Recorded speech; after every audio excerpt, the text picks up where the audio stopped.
जिथि दुवार दखरा एबसुनि 8थि बोसोरसालिया जुथुमानि गाहाय खुन्थियाखौ गायसनबाय।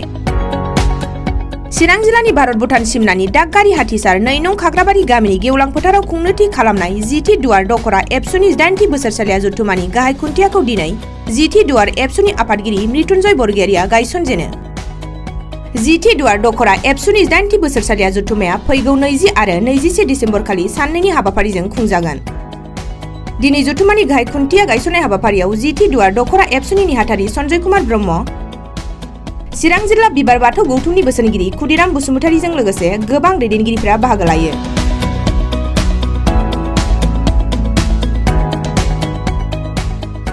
खुलुमबाय रायजो राजा बयनिसिमबो।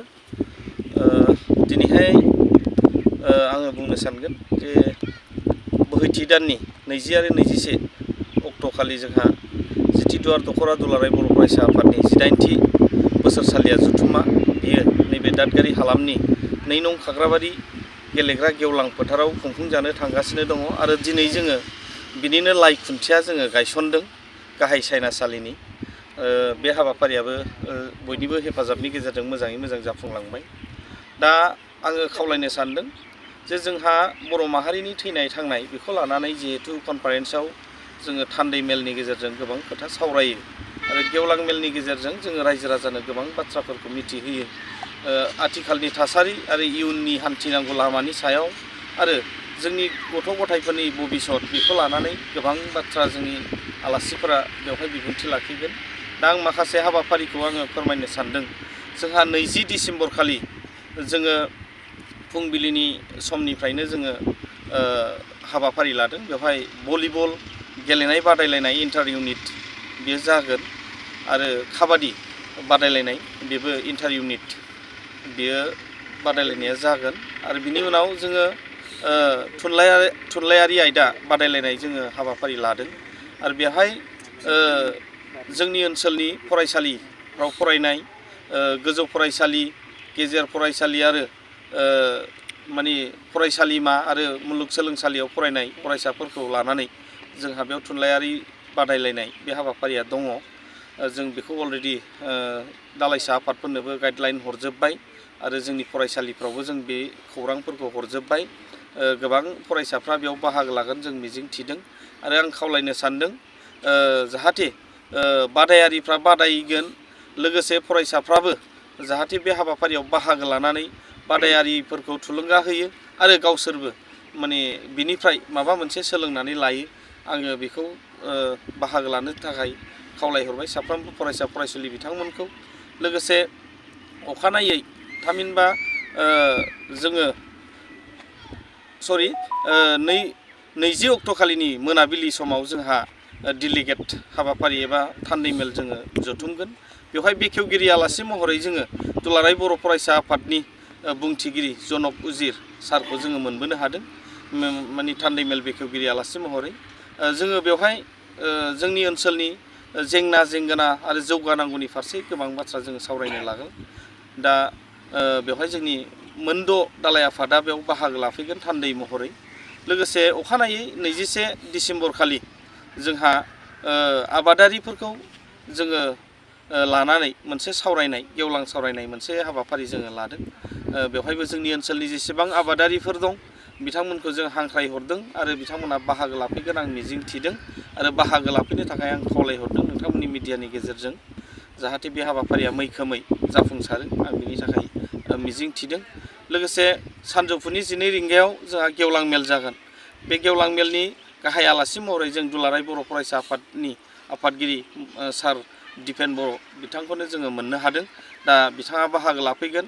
दा बे मेल बेखेवगिरि आलासि हिसाबै जोङो मोननो हादों चिरां जिल्ला दुलाराय बर' फरायसा आफादनि आफादगिरि राजु कुमार मुसाहारि सार बिथांखौ जों माहारि जौगानाय माहारि थांनानै थानायनि जि मोनसे लामा हान्थिनाय बेयाव जों ज' ज'यै खौसेथिनि गेजेरजों जोंहा थांनांगौनि गोनांथि दं। बेखायनो आं खावलायदों बे गेवलां मेलाव जाहाथे जोंनि जिथि दुवार दखरा दुलाराय बर' फरायसा आफादनि सिङाव थानाय गासै बर' रायजो राजा बिथांमोनखौ धोरोम खोरोम बासिया लाबानो हानजा बासिया लाबानो जाहाथे बयबो बर'नि फिसा हिसाबै बाहागो लानानै मैखोमै जाफुंसार खालामो।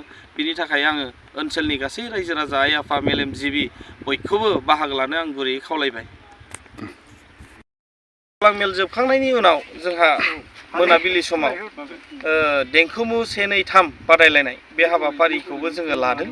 दा रोजाबनो मोजां मोनग्रा जाय बिथांमोन दं जोंनि ओनसोलाव बिथांमोनहा रोजाबनानै बादायनो हागोन आरो बेजों लोगोसे जोङो मोसानाय माने मुसुरनाय दामनाय देनाय गासैखौबो जोङो 21 डिसेम्बरनि मोनाबिलियाव जोङो बेखौ खुंफुंगोन।